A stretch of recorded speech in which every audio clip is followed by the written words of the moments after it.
और अपने अधिकारों के बारे में व्यक्त करने का मौका दिया। इसके लिए हम उनका बहुत बहुत हार्दिक धन्यवाद करते हैं। अब समस्या आती है हम और हमारी समस्या। हम मतलब बेघर और हमारी समस्या मतलब बेघर जो लोग हमारा परिवार है और रैन बसेरे में रहते हैं और रैन बसेरे को संचालित करने वाले हम उनके परिवार के संरक्षक के रूप में कार्य करते हैं। हम दोनों की समस्या, पहली समस्या जो बेघर की है कि बेघर को मूलभूत सुविधाएं किसी भी शेल्टर होम में अगर पूरी तरह से व्यवस्थित तरीके से मिल रही हैं तो इसका मतलब है कि हमारा जो प्रयास है और सरकार का जो प्रयास है वो पूरी तरह से सफल है।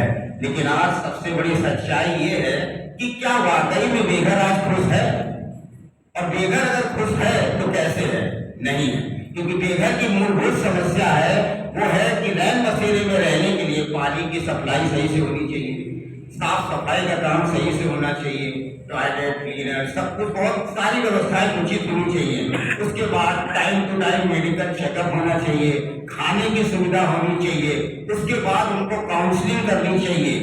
ये इस तरह की जो ढेरों जिम्मेदारियां हैं एक परिवार के संरक्षक के रूप में केयर टेकर उन सभी होमलेस को संभालने के लिए करता है। एक मतलब गार्जियन का रोल प्ले करता है। एक बहुत बड़ी जिम्मेदारी है, उनको काउंसिल करते हैं, उनको आगे बढ़ाते हैं, सब कुछ करते हैं। लेकिन क्या वाकई में जिस तरह के वादे सरकार करती है उस तरह की समस्याओं का समाधान वो करती है? नहीं करती है। हम और हमारी समस्या, आज जो भी समय स्थिति है कि हम कॉन्ट्रैक्ट बेस पे आज की डेट में समाज में सेवा कर रहे हैं। एक केयर टेकर अपनी पूरी जिंदगी उसमें बिता चुका है। लोग ऐसे भी हैं जो यहाँ पे 10-10 साल से केयर टेकर के पद पर कार्यरत हैं। तो केयर टेकर का पद कोई आसान कार्य नहीं है। अगर किसी भी रेजिडेंशियल सोसाइटी में एक रैन बसेरा खुलता है तो आसपास सामाजिक समीकरणों को भी मैनेज करना पड़ता है, क्योंकि हर आदमी नहीं चाहता है सोसाइटी में कि एक बेघर व्यक्ति का कोई हुजूम उनके आसपास रहे। उस सामाजिक व्यवस्था को मैनेज करना एक केयर टेकर का काम। उसके बाद रैन बसेरे के अंदर होने वाली सारी समस्याएं, लैट्रिन बाथरूम की समस्या, भोजन की समस्या, हेल्थ चेकअप की समस्या और रैन बसेरे के अंदर और भी सारी चीजें, इनको मैनेज करना। उसके बाद बहुत जो अलग स्थितियों में जितने भी हमारे होमलेस भाई होते हैं उनके साथ एक विनम्र व्यवहार से पेश आना। वो कितनी भी बदतमीजी करें, किसी भी नशे की हालत में हो, लेकिन हमें एक गार्जियन का रोल प्ले करना है और उनके साथ उस तरह से व्यवहार करना है क्योंकि हम उनके पिता के समान है, उनके गार्जियन के समान है, उनके बड़े भाई के समान है, उनकी बड़ी बहन के समान है। और इस तरह से हालत में हमारे कर्मचारी कार्य कर रहे हैं। लेकिन अब बात आती है हमारे अधिकारों की। कॉन्ट्रैक्ट बेस पे हम एनजीओ के टेंडर की प्रक्रिया बदलती रहती है। आज इस एनजीओ ने काम किया, कल उस एनजीओ ने काम किया और रैन बसेरे का काम हम हमेशा से करते आ रहे हैं। सबसे बड़ी चीज क्या है कि आज की डेट में रैन बसेरे में जितने भी एनजीओ एम्प्लॉय को हायर कर रहे हैं उनको किसी भी तरह का कोई लीगल डॉक्यूमेंट प्रोवाइड नहीं करते हैं। जैसे आपने आज ज्वाइन किया तो आपके पास किसी भी तरह का कोई ज्वाइनिंग लेटर नहीं है, आपके पास प्रमाण ही नहीं है कि आप इस पर्टिकुलर रैन बसेरे में इस संस्था के थ्रू सेवा में कार्यरत हैं। और सरकार ने इस तरह की कोई गाइडलाइन बनाई है अगर, तो हमारे पास उस तरह का संदेश सरकार के द्वारा उस तरह के इवेंट्स क्यों नहीं होते हैं कि हमें उसकी जानकारी हो? क्या हमारा कोई अधिकार नहीं है?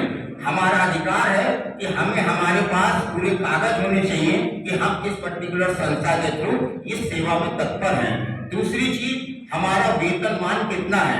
हमारा वेतनमान एक केयर टेकर की तनख्वाह 20,903 है आज की डेट में करंट में, जिसमें ईएसआई कटता है, फिर पीएफ भी कटता है।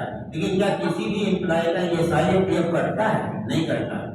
और से तो ऐसे एम्प्लॉय हैं जिनकी केवल 8 से 10,000 रुपए की तनख्वाह है और वो भी 10-10 महीने से नहीं आ रही है। उनका भी पूरा परिवार है, वो आखिर कैसे अपनी समस्याओं के साथ जूझ कर लड़कर एक होमलेस की सेवा कर रहे हैं, एक देश के निर्माण में अपना सहयोग दे रहे हैं, लेकिन आज वही पीड़ित है। दूसरी सबसे बड़ी समस्या जो है हमारे सामने आती है कि हमारे साथ किसी तरह की कंटिन्यूटी नहीं है। आज की डेट में रैन बसेरे में कोई भी समस्या होती है, जैसे कि किसी व्यक्ति के साथ कोई दुर्घटना, तो हमारे साथ कोऑर्डिनेट करने के लिए बाहर से पुलिस के स्तर पर किसी भी तरह का कोई गाइडेंस नहीं है और कोई सपोर्ट नहीं है। हमें अपने लेवल पर ही सब कुछ मैनेज करना है। ये हमारे लिए सबसे बड़ी चुनौती है।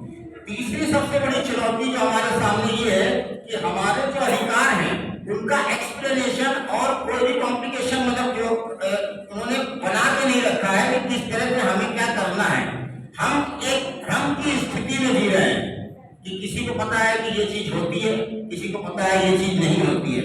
तो ये चैलेंजेस हैं जो हम वाकई में फेस करते हैं सामाजिक स्तर पर, यानी कि चारों तरफ सब कुछ मैनेज करना है। आर्थिक स्तर पर, यानी कि सेवा के अंदर किसी भी तरह की समस्या है, सफाई का सामान उपलब्ध नहीं होता है, तो एक रेल बसेरा चलाने वाला कर्मचारी अपनी सैलरी से सारी चीजें कुछ दिन तक मैनेज करता है, और वो ऐसी सैलरी जो कि कई महीनों तक आती भी नहीं है। तो ये बहुत बड़ी समस्या है हमारे लिए।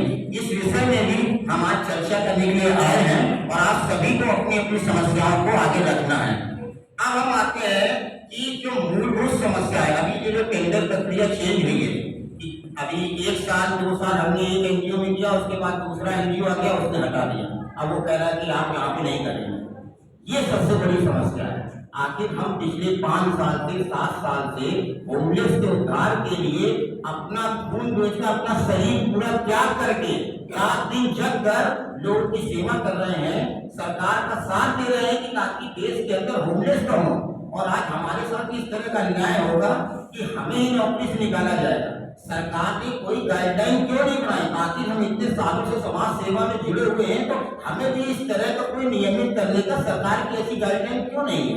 हमारे देश में सरकार क्यों नहीं सोचती है? किसी भी तरह का हमारे पास प्रमाणित कोई दस्तावेज क्यों नहीं प्रोवाइड करती है ताकि हम उससे ये दिखा सके कि हम भी केयर टेकर हैं, हम भी समाज के उद्धार में योगदान